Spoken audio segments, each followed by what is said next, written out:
Kunja Vihari Gopi Jana Vallabha Girivardhari Jaya Gopi Jana Vallabha Girivardhari Yasoda Nandana Brajajana Ranjana Yasoda Nandana Brajajana Ranjana Yamuna Tira Banachari Yamuna Tira Banachari Jaya Radha Madhava Kunja Vihari Radha Madhava Kunja Vihari Gopi Jana Vallabha Girivardhari Gopi Jana Vallabha Girivardhari Yasoda Nandana Brajajana Ranjana Soda Nandana Brajajana Ranjana Yamuna Tira Banachari Yamuna Tira Banachari Jaya Radha Madhava Kunja Vihari Jaya Radha Madhava Kunja Vihari Gopi Jana Vallabha Girivardhari Jaya Gopi Jana Vallabha Girivardhari Yasoda Nandana Brajajana Ranjana Yasoda Nandana Brajajana Ranjana Yamuna Tira Banachari Munatira Banachari Hare Krishna Krishna Krishna Hare Hare Hare Rama Rama Rama Hare Hare Hare Krishna Krishna Krishna Hare Hare Hare Rama Rama Rama Hare Hare Hare Krishna Krishna Krishna Hare Hare Hare Rama Rama Rama Hare Hare Hare Krishna Krishna Krishna Hare Hare Hare Rama Rama Rama Hare Krishna Krishna Krishna Hare Hare Hare Rama Rama Rama Hare Hare Hare Krishna Krishna Krishna Hare Hare Hare Rama Rama Rama Hare Hare Hare Krishna Krishna Krishna Hare Hare Hare Rama Rama Rama Hare Hare Hare Krishna Krishna Krishna Hare Hare Hare Rama Rama Rama Hare Hare Jai Om Vishnupad Paramahansa Parabhajakacharya Ostaterasa to Sri Srimad His Divine Grace Srila A.C. Bhaktivedanta Swami Prabhupada Ki Jai Om Vishnupad Paramahansa Parabhajakacharya Ostaterasa to Sri Srimad His Divine Grace Srila Bhaktisiddhanta Saraswati Prabhupada Ki Sri Sri Radha Radhanath Ki Gaura Hari Ki Giri Govardhan Ki All glories to the assembled devotees. All glories to the assembled devotees. All glories to Sri Guru and Sri Gauranga. Om Namo Bhagavate Vasudevaya. Om Namo Bhagavate Vasudevaya. Om Namo Bhagavate Vasudevaya. So we're reading from the 4th canto, 14th chapter, text number 43. This is the story of King Vena.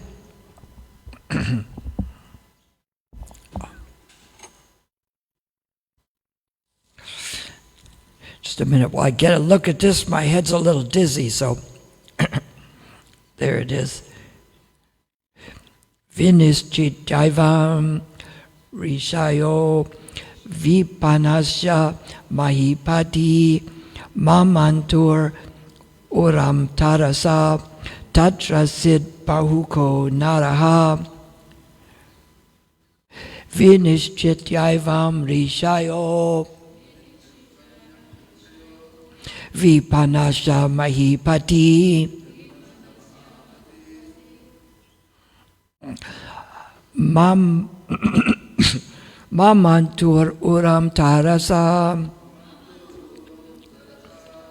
Tatrasid Bahuko Naraha Vinischit Jaivam Nishayo Vipanasya Mahipati Mamantur Uram Tarasa Tatrasid Bahuko Naraha Vinischit Jaivam Nishayo Vipanasya Mahipati Mamantur Uram Tarasa Tatrasid Bahuko Naraha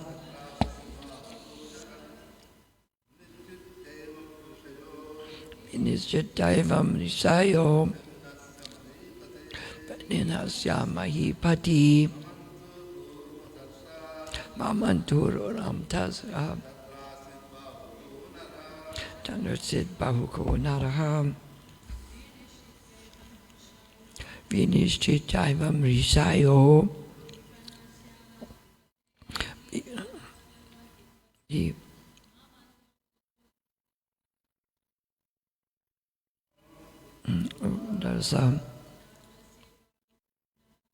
Tatrasid Bahuko Naraha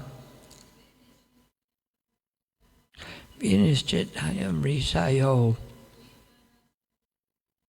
Vipanasya Mahipati Mamantur Uram Tarasa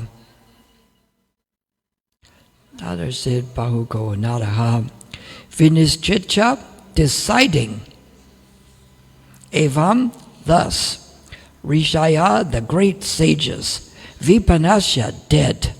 Mahipati, of the king. Mamantu, churned. Uram, the thighs. Tarasya, with specific power. Tatra, thereupon. Asit, was born. Bahuka, of the name Bahuka, dwarf. Nara, a person. Translation. After making a decision, the saintly persons and sages churned the thighs of the dead body of King Vena with great force and according to a specific method. As a result of this churning, a dwarf-like person was born from King Vena's body. Let's read this together. Anybody ever seen this done before? Okay. After making a decision, the saintly persons and sages churned the thighs of a dead body of King Vena with great force and according to a specific method. As a result of this churning, a dwarf-like person was born from King Vena's body. Purport by His Divine Grace A.C. Bhaktivedanta Swami Srila Prabhupada. That a person was born by the churning of the thighs of King Vena proves that the spirit soul is individual and separate from the body. The great sages and saintly persons could beget another person from the body of the dead King Vena, but it was not possible for them to bring King Vena back to life. King Vena was gone, and certainly he had taken another body. The saintly persons and sages were only concerned with the body of Vena because it was a result of the seminal succession in the family of Maharaj Dhruva. Consequently, the ingredients by which another body could be produced were there in the body of King Vena. By a certain process, when the thighs of the dead body were churned, another body came out. Although dead, the body of King Vena was preserved by drugs and mantras chanted by King Vena's mother. In this way, the ingredients for the production of another body were there. When the body of a person named Bahuka came out of the dead body of King Vena, it was really not very astonishing. It was simply a question of knowing how to do it. From the semen of one body, another body is produced, and the life symptoms are visible due to the soul's taking shelter of this body. One should not think that it is impossible for another body to come out of the dead body of King Vena. This was performed by the skillful action of the sages. We don't see this going on very often, do we? No? Is it possible for someone to take birth without having been inside the womb of a mother? Do we have that today? Are there any people born who are not inside the womb of a mother? No? What about the test tube babies? They do have the test tube babies where they're done this way, and Dronacharya was born this way. They do have that where they're born in another way. It's not common, of course, but it is a practice. Is what? Yeah, the cloning. The cloning, what they do, they don't create a new life, but they take the DNA and re-encode. It's like cloning a phone. You don't make a new phone, but you make the other one just like it. So they do these practices. And this is a form of a miracle. This is the kind of thing you wouldn't want to try without knowing what you're doing. But we see it's in the form of a miracle. Just like the sages could also. This is a little bit difficult verse to share much on, isn't it? It's not like in Vrindavan. On Monday we have Chaitanya Charitamrita class. And I thought of it when you were talking about the 10 subject matters of Srimad Bhagavatam, Sarga, Visarga, and the verse in Chaitanya Charitamrita talks about the 10 subjects of Srimad Bhagavatam, and with the purport on each one. It's easy to lecture on that because there's so much material, but this is in the form of a miracle. The sages they say they did animal sacrifices, but they would put the animal in the fire and out would come a rejuvenated body. Kind of like now they give people operations and they're somewhat rejuvenated. So this is a form of a miracle. And they asked Prabhupada, can you perform any miracles? He says, yes, the miracles are the people who are here. And just like the way it was here, that the spirit soul is separate from the body, and the sages brought out Bahuka, brought a new spirit soul into this churning. So the same way the miracle is performed by Prabhupada, that he can take our condition of being covered by the modes of nature and remove those coverings and make us into devotees. But it's because the natural ingredients are there. We have a different philosophy than Christians. The philosophy of the soul is that the soul is originally pure, and he's covered by these modes of nature. And by removing the modes of nature, the pure soul can come forth again. Just like you can take the dirtiest water, run it through a filtration system, and it removes all the bad things, and you have pure water. Now, Christian theology is fractured soul theology, that the soul is fractured and the soul is intrinsically evil unless it comes in contact with Christ, who can make it good. But the soul, they think, is evil and fractured. So this is the difference of our idea of the soul to theirs, is we have pure soul philosophy and they have fractured soul philosophy. I don't know if many of them even know that that's what their philosophy teaches. They don't even know it, but it's true. It's called a fractured soul theology. People who are students of theology know this. And to get these things right, we keep the Sanskrit alive. Just like we read the Sanskrit verses so that the translation can't be missed. And that's why we read the Sanskrit before. If we just translated the things to English, I could say that in the 9th chapter of Bhagavad Gita, Krishna says to give me a leaf, a flower, and meat. But we translate the verse, patram pushpam phalam toyam, a leaf, flower, fruit, and water. But if someone wanted to make it look like it was meat, they could translate it into English and just say it says meat. But when you put the original there, it's obvious it has to be a patram as a leaf, a pushpam as a flower, and a toyam as water. It can't be that. Now, does this happen in the Bible? It does, because it said that Jesus gave the people meat. But the original Greek, because it was done in Greek, it says that Jesus gave the people food. But they translated it to mean meat and say, see, it says right here that he gave them meat. So I guess that's what they mean when they say something is lost in translation. And that's why we keep the Sanskrit alive, so that that can't happen. This is why you don't see a Bible with the original Greek and then the translation, do you?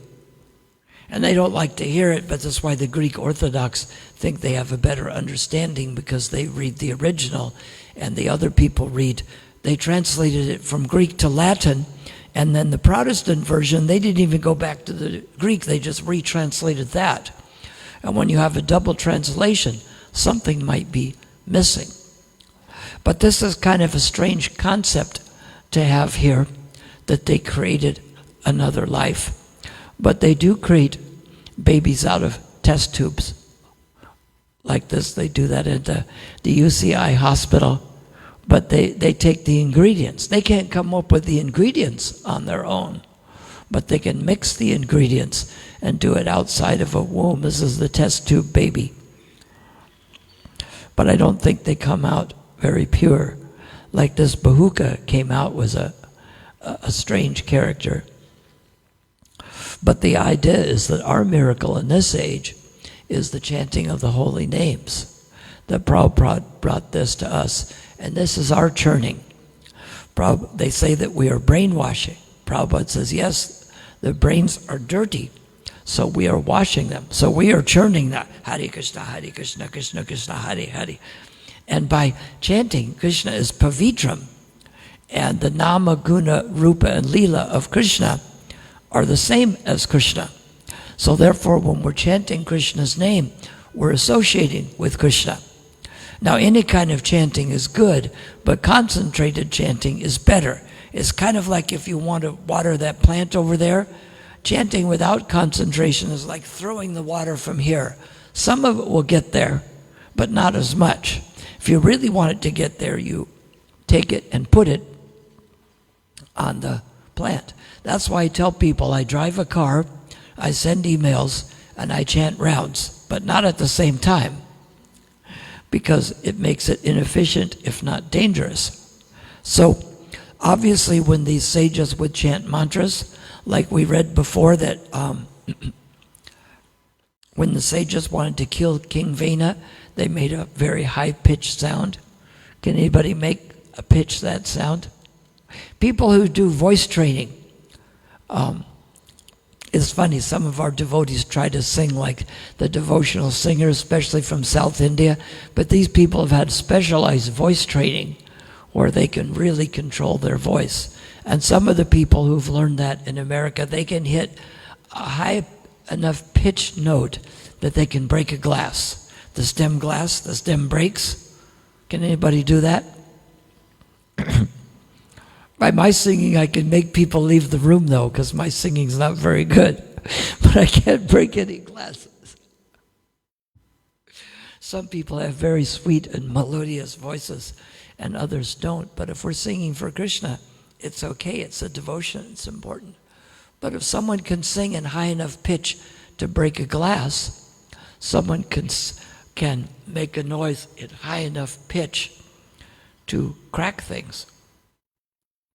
The high enough pitch can do that, just like when a truck goes by out sometimes it has the same pitch as something inside and everything vibrates. So we generally don't see, but I think they have some sound weapons that do this, but people can make their own sound weapon. And if they can make their own sound weapon, they knew this method of churning the body and getting out. That's why you don't step on cockroaches, because you step on the cockroach and they have babies inside just waiting to come out, and you step on them, they all come out. So you don't step on them thinking that you're getting rid of them. But this is kind of an interesting thing here. This isn't the first thing you would maybe preach to people. Prabhupada says we go in like a needle and come out like a plow. We try to find something that people can understand and preach that to them. No, none of you have seen this done before anywhere? They must do it in private. But they do some pretty fantastic things. Things that we haven't seen before, we don't believe in. Just like 50 years ago, you wouldn't have believed in the cell phone. The cell phone came from the TV show that came after the Vortrekkers. It was called the Star Trek. And they would talk to the people in the spaceship in the 60s. And so from this concept, the idea of getting a cell phone, it doesn't sound believable to someone who's never seen it, that you talk into it here, and it goes to a satellite, and the satellite comes back. On the History Channel, they're bringing up evidence that some of these things like spacecraft and things were there in past ages. And you know what they used for evidence of this? They showed that in the Srimad Bhagavatam, it talked about Dhruva Maharaj, who these are the descendants of, that an airplane came for him and took him back to the spiritual world. So it says that there were airplanes in past ages. They don't like to think things can go backwards, but we see lately things have been going backwards in this country and in the world. Things went backwards in Europe in the Dark Ages. Things were worse 1,000 years ago than they were 2,000.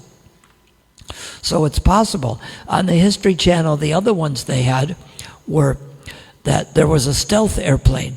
Have you read about this stealth airplane in the Krishna book? The story of Salva? The stealth airplane, it appears here, and then it appears there, and then it disappears. This is called stealth. It disappears and you can't see it. But according to Srimad Bhagavatam and the History Channel, Krishna shot it with an arrow. And the other one was how Krishna took Arjuna through the coverings of the universe to go to Vishnu Loka. So it shows that there were more advanced things in past ages. So Brahmanas could do things in past ages that were more advanced. You chant the mantra a certain way, and you get a certain result. Just like if someone can sing in that high enough note, they can break the stem of that glass. You've heard of this happening before? It's rare, but somebody who sings, they practice hitting a very high-pitched note. And not everyone, there has to be someone who already has that ability and then they've been trained. But if they can do that and break a glass, then certainly by other mantras, people can perform things. They said this on the History Channel too. They said that in Egypt, they say that they built these pyramids that they had, the slaves would put ropes on rocks that weighed 20 metric tons and drag them up the hill and put them into place. You know how big 20 metric tons is? A metric ton is 1,000 kilos, so it's 20,000 kilos. Do you think they can drag those up a dirt road with ropes? A rope can pull 20,000 kilos? Does that really sound believable? They said it sounded more believable that in the Ramayana that they put mantras on the rocks and the rocks were able to float so that he could put the rocks out on the water. If you think about it, this sounds more believable than trying to pull 20 metric tons with a rope. Does that sound believable? How much will a rope pull? Try to pull a car with a rope, which is a couple of metric tons, and it'll break, won't it? Can you really pull it with ropes up the hill and then put them all in place perfectly? So they say there was technologies in past ages that were more advanced than now. It's amazing when they dug down, just like they did some archaeology. When they just built the new Ram temple, rather than just saying, well, we should give it to them, they think this is a birthplace of Ram. They did some archaeological digs, and they found that there was a temple built there before the mosque, underneath it. And what's amazing is in many of these places, like in Mexico, they would dig down. They found a pyramid that's 1,000 years old. And underneath that one, there's one that's 3,000 years old. And underneath that one is 7,000 years old. And strangely enough, the farther the ones were in the past, the more advanced they were. That doesn't seem likely, does it? We like to believe that the longer things go, they're more advanced. There couldn't be things longer ago that were more advanced. But when they do these archaeological digs, they find such a thing. So in the same way, the Brahmins must have had practices that were more advanced. And in this day, we don't worry about trying to churn thighs and create more life. We just try to chant the Hare Krishna mantra in such a way that it will crack people's false ego. We're not trying to crack people's heads like Vrikasura was, or crack the glass like the singer does. We are trying to perform the miracle of helping people to become purified. And that's a miracle on its own. But it's amazing to hear this story of how they were able to do this. And as I was saying yesterday, this shows us how in the family of devotees, as like Krishna says in Bhagavad Gita, that for one who has done good, he's never overcome by evil. Just like when Arjuna asked Krishna, what happens to someone who's practiced devotion, but they don't complete it? Do they blow away like a rent cloud? If there's a small cloud and the wind comes, it just sort of blows it away, it's gone. And Krishna says, no. And the next life, they start off where they left off. They're born in a Suchi or a Srimanta family. The Suchi is a Brahmin family, and the Srimanta family is someone that's a rich Vaishya, so that they have enough money that they don't have to worry about the basic necessities in life. And people bring forward things from past lives. Prabhupada said it took Ravi Shankar 7 lifetimes to be able to play the sitar that well. And in the 60s, I tried to learn to play the guitar. I guess I hadn't played it for 7 lifetimes because I didn't do as well. But some people just pick up instruments and start playing. There's one kid in Laguna Beach, he picked up a flute and started playing music. And by age 12, he was putting out albums. No training, no nothing, just picked up a flute, was playing music. Some people practice for weeks and months and years and still can't make music, and he just picked it up. So they figure these things must come from past lives. In fact, I don't know if anyone saw the movie Audrey Rose, where the person was born again, and in the last life they had died in a car crash and a fire, and they kept having the dreams about it. It was called, she was Ivy in this life, but Audrey Rose in the lifetime, and Anthony Hopkins was the father. He came to, he found out where, from a guru in India, he found out where his child was born in the next life, and he went to the family, and they were really, they didn't like this. He says, yes, your daughter is my daughter, Audrey Rose, and she died in a fire, and that's why she keeps crying in the night that she's burning up, and she'd get burn marks on her hand. And the reason this movie producer wrote this is he had a huge house, and he heard at the bottom of his house, down by where the piano is, that someone was playing the ragtime piano, like professional style. He went down, his 7-year-old son, who'd never played the piano before, was playing it. So he figured that this must have come from a past life to make this movie. And generally people don't remember things from past life, but they call them a jati smara. They remember past lives. They had a thing on the History Channel also with this, of people who remembered the past lives and they went back to the places they were at. The one person, she said, they keep telling me in school, what about your future life? She said, what about past life? So what do you mean past life? She says, well, in my past life, I died leaving 6 children behind in Ireland. And when she got married, her husband says, well, let's go to this village. So they go to the village, and she recognized the place, and she went to the one man and says, you're my son. He says, how can I be your son when I'm older than you? And she explained all the things they did, and they were all shocked. So they have instances. There's another one where the person had fear of water, and they hypnotized him, and he remembered being in a submarine that was torpedoed by the Japanese, and he told where the city he lived in, and he went back to that city and told remembered the people, and they said, we accept that you're a family member from a last life. So people carry these things from one life to another. So we find when we go out in the world that we can find some people who've already had devotional principles. This is why I'm not shocked when some people want to prove how great they are. I'm not worried if people are better devotees than me. When I was getting initiated at the Cross Maidan, that was the first day Prabhupada said to Guru Das, go get that yogi out in the crowd. And you couldn't see any yogi. Where? There's nobody out there. It's all Indians. And he kept saying, no, go get him there. Finally the crowd cleared, and Guru Das said, Prabhupada said, see right there. And he brought him up and he said, sit here. And I knew this person would become a great devotee. I wasn't worried that they could become greater than me. And that person became Radhanath Swami. And Lokanath Swami was also there that day.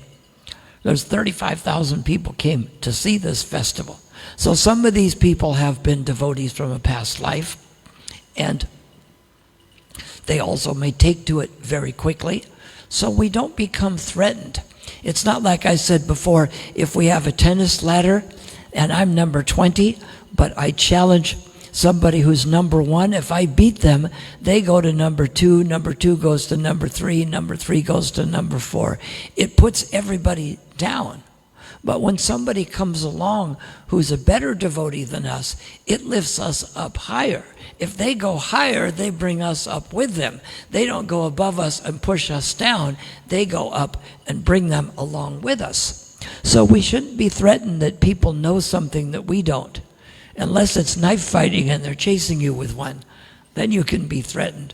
But if they know something about Krishna and they're trying to teach it to you, why should we become envious or threatened?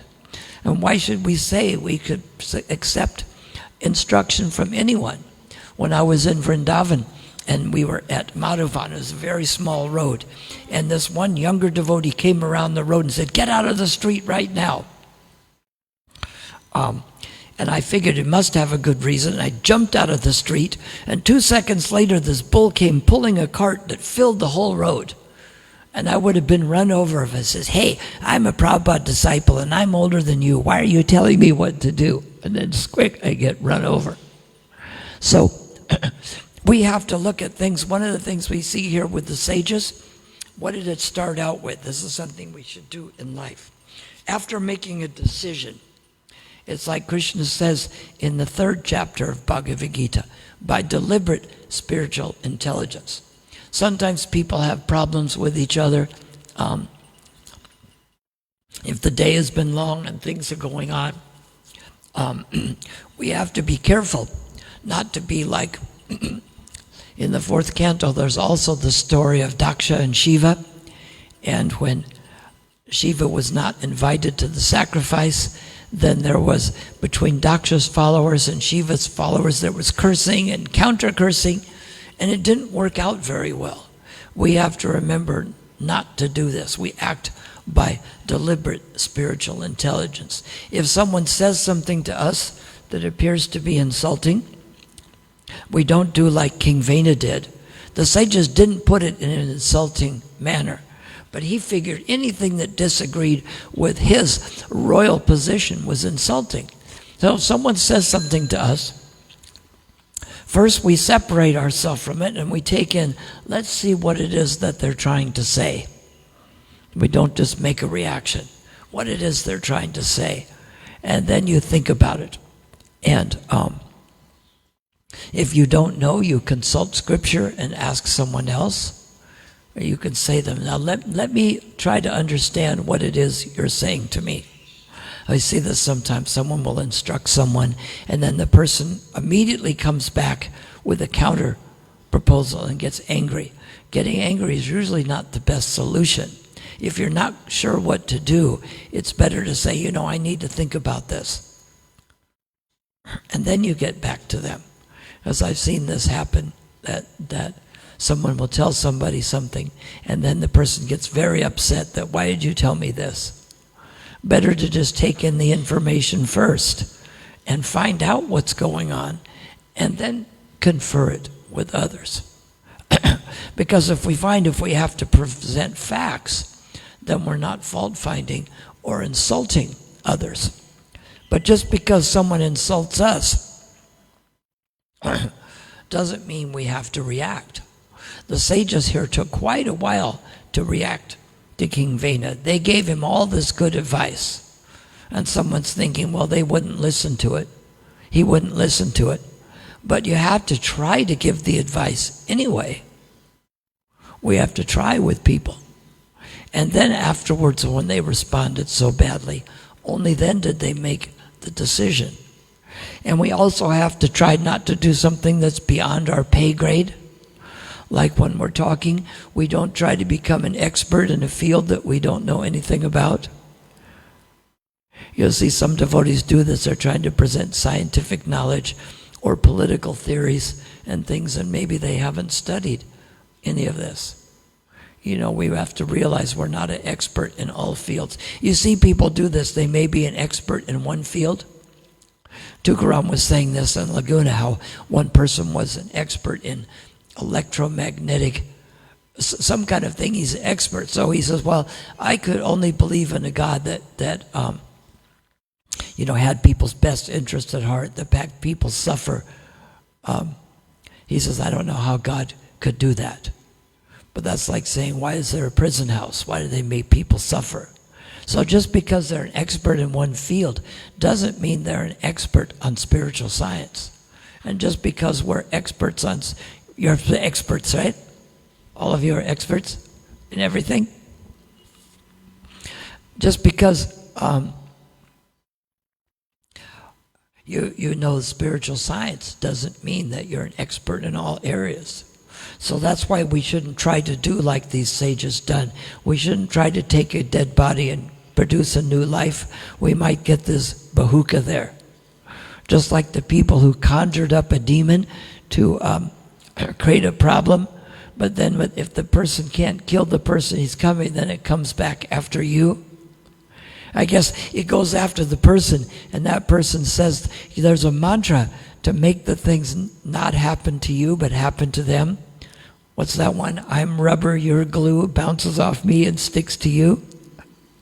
Did you ever say that one as children? Someone says something bad to you, and you say, I'm rubber and you're glue, it bounces off me and sticks to you.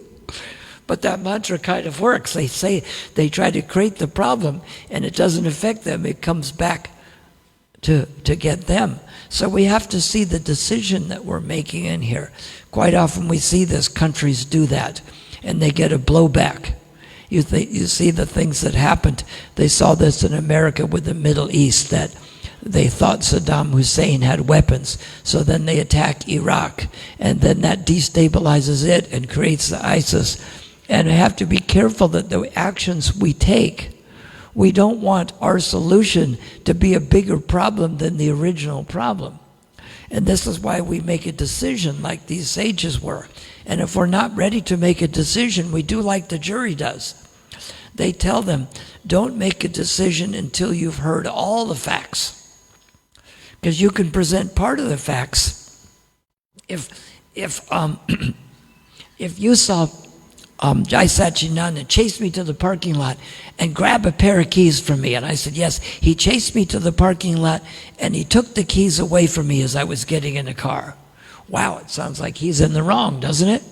But then someone else says, no, he took the keys from me because I took the keys out of his pocket when he wasn't watching, and I was going to take his car, so he came to me to get the keys back.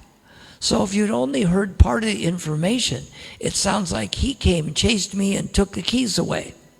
But the whole truth was that I grabbed the keys first and he came to get them back. So we have to be like these sages. We take all the information in. And if we don't have it all, we get more yet. It's like good leaders. Someone will say something, oh, this person did this. And then they will talk to that person and they'll talk to the other person. Because one of the ways parents can turn children into sociopaths is if the first child breaks something. I break the table and says, oh, my brother broke it, punish him. So then they punish the brother for something I did wrong. And if the parents don't check it out, this person thinks if I do things wrong, but I can make it look like someone else, then it's your fault. If I did something wrong and make it look like it's your fault, does that make it your fault? Right? If I steal your shoes and I go break in someone's house and then I bring the shoes back and leave one of the stolen items in your room, it's obvious you're the thief, right? Not necessarily true. So this verse was kind of a hard verse to lecture on because we don't see this going on often. But we can see the miracle that we can create is that we can create the current of devotional service. Now, none of us created electricity, right? Just like Krishna creates the devotion.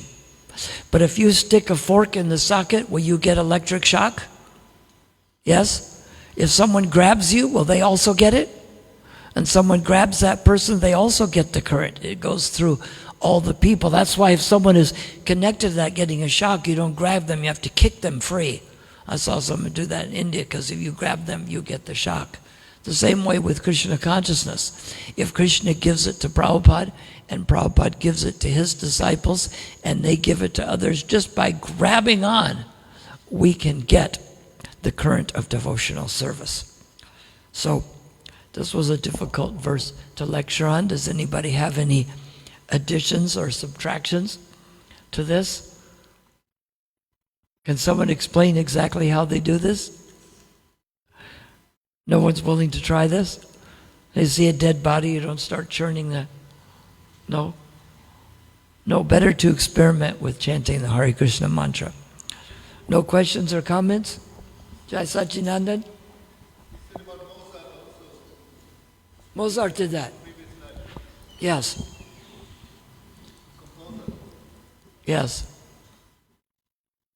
Yeah, no, some of those things take several lives to get there. All right, Hare Krishna.